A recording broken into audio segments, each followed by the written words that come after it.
Imagine for a moment that you are a German tank commander in the summer of 1944. You are sitting inside a Panther, one of the most formidable armored vehicles of the Second World War.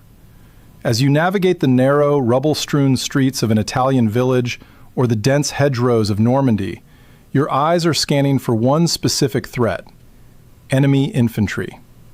You know what to look for. If an American GI fires a bazooka, there is a blinding flash and a distinct trail of white smoke that points right back to his position. If a British soldier fires a heavy gun, there is a muzzle blast. These visual cues are your lifeline. They tell you where to swing your turret and unleash your MG-42 to suppress the enemy. But then, disaster strikes. There is no flash. There is no smoke trail. There is no warning.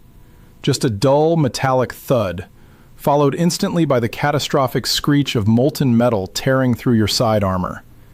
Your tank is burning, and you have absolutely no idea where the shot came from. You have just been struck by a ghost. This ghost was not a high-tech wonder weapon. In fact, to the soldiers who had to carry it, it looked like a piece of scrap metal scavenged from a plumbing site. This is the projector, infantry anti-tank, better known as the PIAT. On paper, the PIAT was a disaster. It was heavy, incredibly awkward to carry, and relied on a massive, primitive steel spring that required a Herculean effort to cock. It kicked like a mule, often leaving Canadian soldiers with massive bruises on their shoulders after a single shot. The troops often cursed it, mocking its crude design compared to the sleek American bazooka. And yet, here lies one of the greatest paradoxes of World War II weaponry. While the Allied troops complained about it, the German forces, from the Wehrmacht to the elite Waffen-SS, came to loathe and fear this weapon with a passion. Why? Because unlike the rocket-propelled weapons of the era, the spring-loaded PIAT did not give away its position. It was the ultimate ambush predator. In the hands of the Canadian Army, who used it with aggressive creativity from Ortona to the Scheldt, this piece of junk became the silent nightmare of the German panzers. To understand why the PIAT was such a unique threat, we must first dispel a common misconception. When looking at footage of World War II, it is easy to lump the PIAT into the same category as the American bazooka or the German Panzerschreck. But technically speaking, they are entirely different beasts. The bazooka and the Panzerschreck were rocket launchers. They were essentially hollow tubes designed to guide a rocket-propelled grenade. When the trigger was pulled, a rocket motor ignited, sending the projectile flying. The PIAT, however, was not a rocket launcher. It was a spigot mortar. Its heart was not a rocket motor, but a massive, powerful steel mainspring, a piece of engineering that looked like it belonged in a lorry suspension rather than an infantry weapon. The mechanism worked more like a gigantic, explosive crossbow. Here is how it functioned. Inside the weapon was a heavy steel rod, or spigot, held back by that massive spring. When the trigger was pulled, the spring released, driving the spigot forward with tremendous force into the tail of the bomb. This impact detonated a propellant cartridge inside the bomb's tail. The explosion launched the projectile forward, while simultaneously kicking the heavy spigot backward to recompress the spring and cock the weapon for the next shot. It sounds ingenious, but in practice, it was a beast to handle. The spring was incredibly stiff. To cock the weapon manually for the first shot required 200 pounds, 90 kilograms, of pressure. This was not a weapon you could easily prepare while lying prone in the mud. A soldier often had to stand up, place the butt on the ground, and use his entire body weight to engage the spring. A dangerous move in the heat of battle. And then there was the recoil. Because it relied on a heavy mechanical spring and a captive explosion, the recoil was punishing. Canadian veterans often joked that they deserved an award just for firing it. If a soldier didn't hold it tightly against his shoulder, the kickback was strong enough to cause severe bruising or even dislocate a collarbone. It was a weapon that hurt the user almost as much as it hurt the target. However, This crude, shoulder-bruising mechanism provided the one tactical advantage that the Germans came to despise. Rocket launchers, like the Panzer created a massive backblast.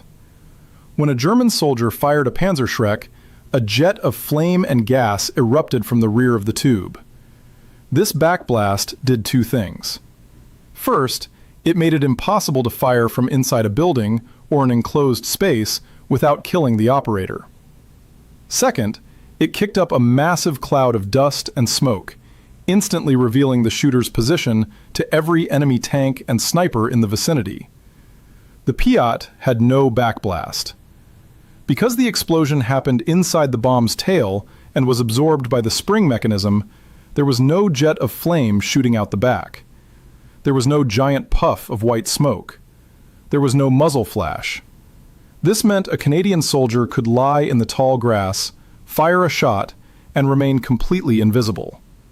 More importantly, as the war moved into the tight urban ruins of Italian and Dutch cities, this mechanism allowed the PIAT to be fired from inside small rooms, something the German anti-tank teams simply could not do. While the German engineers mocked the PIAT's primitive design, the German tankers on the receiving end learned a hard lesson.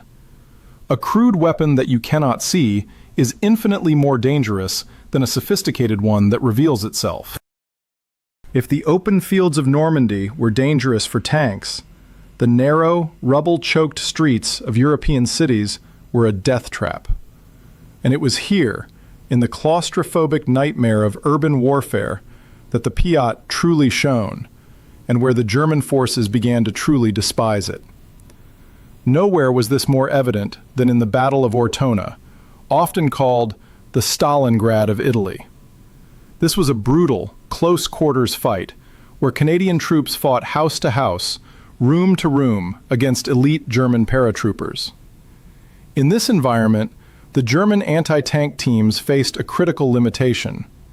If a German soldier wanted to fire a Panzer at an approaching Canadian Sherman tank, he had to step out into the street, or at least stand in an open doorway. Why? Because of that deadly backblast we mentioned earlier. If he fired from inside a small room, the pressure wave reflecting off the back wall would kill him instantly, or turn the room into an inferno. The Canadians, however, had the PIAT. Because the PIAT had no backblast, a Canadian soldier could set up an ambush position deep inside a ruined building. He could lie prone on a dusty floor, 5 meters back from a window, hidden in the shadows. When a German panzer rolled down the street, blindly swinging its turret, the Canadian could fire through the window frame without exposing himself. The tank crew would hear the impact, feel the explosion, but see nothing. No flash from the window, no smoke. Just a silent strike from the dark. This capability turned every window, every cellar vent, and every hole in a wall into a potential kill zone. It forced German infantry to check every single building thoroughly, slowing their advance to a crawl and bleeding their morale. But the PIAT had another quirk that the Canadians mastered: its trajectory. Most anti-tank weapons fired in a flat, high-velocity line. You pointed at the tank, and the rocket flew straight to it. The PIAT, being a spigot mortar, fired a heavy projectile that traveled relatively slowly in a steep arc. At longer ranges, it fell like a stone. While this made hitting a moving target at 200 meters incredibly difficult, in a city, it became a unique advantage. The PIAT could be used for indirect fire. Canadian troops quickly realized they could tilt the weapon up and lob the bombs over obstacles, much like a mortar. Was a German machine gun team hiding behind a stone wall or a pile of rubble? A flat-firing bazooka couldn't hit them, but a skilled PIAT gunner could lob a high-explosive bomb over the wall, dropping it right on top of the enemy's heads. This versatility meant the PIAT wasn't just an anti-tank weapon. It was a pocket artillery piece. It could blast open doors, collapse walls to create mouse holes, a tactic the Canadians perfected in Ortona to move between buildings without entering the streets, and destroy sniper nests. For the German defenders, this was infuriating. They were accustomed to fighting enemies they could see, or at least enemies whose weapons followed the standard rules of ballistics. The PIAT followed no such rules. It could strike from enclosed rooms without warning, and it could rain death from above over solid cover. In the hands of the innovative Canadian infantry, this clunky spring gun transformed the urban landscape into a maze of invisible threats that the German heavy armor simply could not counter. To fully grasp why the German forces hated the PIAT, we must step inside the mind of a German tanker. By 1944, the crews of the Wehrmacht and the Waffen-SS were arguably the most experienced armored warriors in history. They operated by a strict set of survival instincts, honed on the Eastern Front. Their primary rule of survival was simple: target identification and suppression. When a tank is ambushed, the crew's only hope is to immediately spot the source of fire and flood that area with machine gun rounds and high-explosive shells. If they can see the enemy, they can kill him, or at least force him to keep his head down, preventing a second shot. The PIAT dismantled this survival instinct. In after-action reports and interrogations, German prisoners of war often expressed a deep, simmering frustration regarding Canadian anti-tank tactics. They described the sensation of fighting phantoms. When a PIAT struck, the German crew often panicked, not because of the damage itself, but because they didn't know which direction to turn their turret. They would spray machine gun fire wildly into the hedgerows or ruins, wasting ammunition on empty shadows, while the Canadian gunner, coolly hidden and undetected, cocked his spring for a second, killing shot. This inability to retaliate created a pervasive sense of paranoia. It stripped the German crews of their feeling of superiority. They weren't being beaten by a better machine, they were being hunted by something they couldn't see. But the hate wasn't just psychological, it was physical. The Germans might have mocked the PIAT's appearance, calling it a water pipe, but they could not mock its warhead. The PIAT fired a heat, high-explosive anti-tank projectile. Despite the weapon's crude launch method, the bomb itself was highly effective. It could penetrate approximately 100 millimeters of armor plate. To put that in perspective, the side armor of a Panzer tank, Germany's medium tank masterpiece, was only about 40 millimeters to 50 millimeters thick. The mighty Tiger I had 80 millimeters of side armor. This meant that at close range, a cheap, stamped metal PIAT could punch a hole straight through the pride of the German engineering industry. When a PIAT bomb struck, it didn't just explode on the surface. The shaped charge focused the blast into a hypersonic jet of molten copper and gas. This jet punched through the steel like a hot needle through butter. Inside the tank, the effect was horrific. The jet would spray molten metal and hot spalling, shrapnel from the tank's own inner wall, around the cabin, igniting ammunition and fuel lines. The hatred also extended to the German infantry supporting the tanks. They felt helpless. Their job was to protect the tanks from enemy tank hunters. But how do you protect a tank from a weapon that leaves no smoke trail? You can't trace the flight path back to the bush where the Canadian is hiding. There is a documented instance where a German commander, upon surrendering to Canadian forces, asked to see the automatic anti-tank cannon that had decimated his column. When the Canadians showed him a PIAT, he reportedly refused to believe it.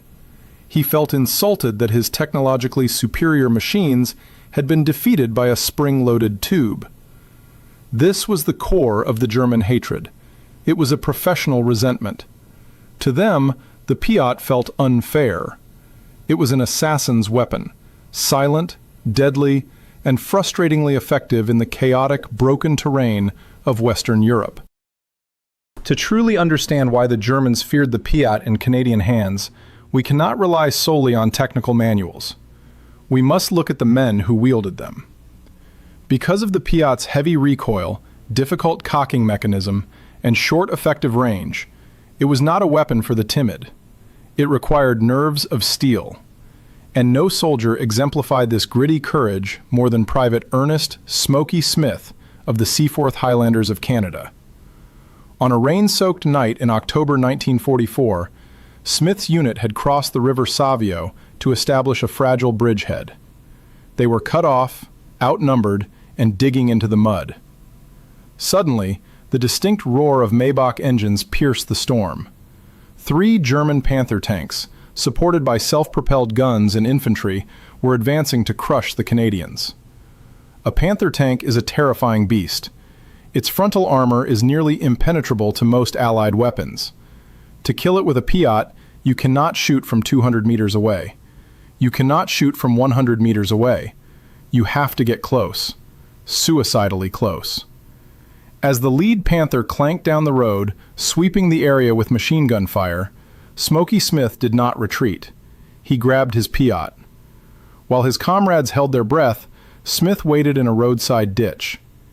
He let the 45-ton monster approach until it was practically on top of him, a distance of just 30 feet, 10 meters. At that point-blank range, the German crew had no chance to spot him. Smith rose, leveled the heavy weapon, and squeezed the trigger. Thump! The shaped charge warhead slammed into the Panther's side, crippling it instantly. But the battle wasn't over. 10 German infantrymen, riding on the back of the tank, scrambled off and attacked Smith. Showing incredible ferocity, he dropped the PIAT, picked up his Thompson submachine gun, and killed 4 of them, driving the rest back. Later in the night, another tank attacked. Again, Smith waited. Again, he used the darkness and the PIAT's silent launch to his advantage. He fired again, forcing the second tank to retreat. For his actions that night, Smoky Smith was awarded the Victoria Cross, the British Commonwealth's highest honor for valor. His story illustrates the ultimate paradox of the PIAT. It was a weapon that soldiers loved to hate. It was heavy, it bruised them, and the fuse was unreliable. But in the chaos of a night ambush, where stealth was the only thing keeping you alive, it was irreplaceable.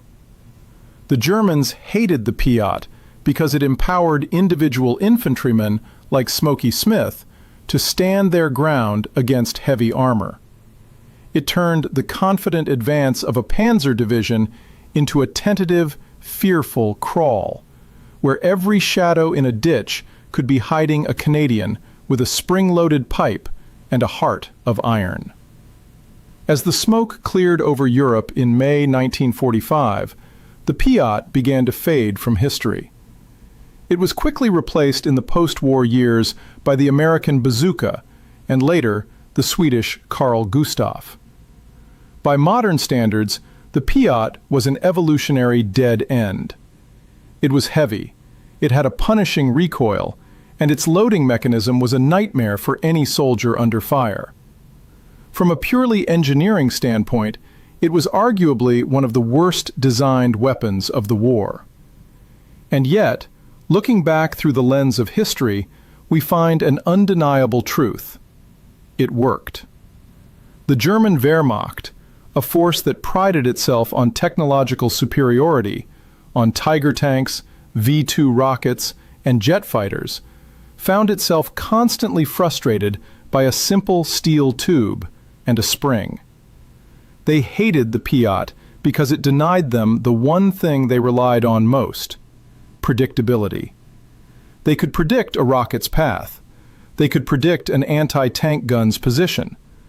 But they could never predict where a Canadian soldier with a PIAT might be hiding. For the Canadian Army, the PIAT became a symbol of their specific brand of warfare. It wasn't flashy. It wasn't glamorous. It was gritty, pragmatic, and required a sheer amount of physical toughness to use effectively. It was a weapon that demanded the user to stand their ground, wait until they could see the whites of the enemy's eyes, and hold fast. While American GIs had the luxury of engaging from a distance with rockets, The Canadian PIAT gunner had to get up close and personal. The legacy of the PIAT is not found in its technical specifications. It is found in the burnt-out hulks of Panther tanks in the streets of Ortona. It is found in the hedgerows of Normandy, where German advances were stalled by invisible assassins.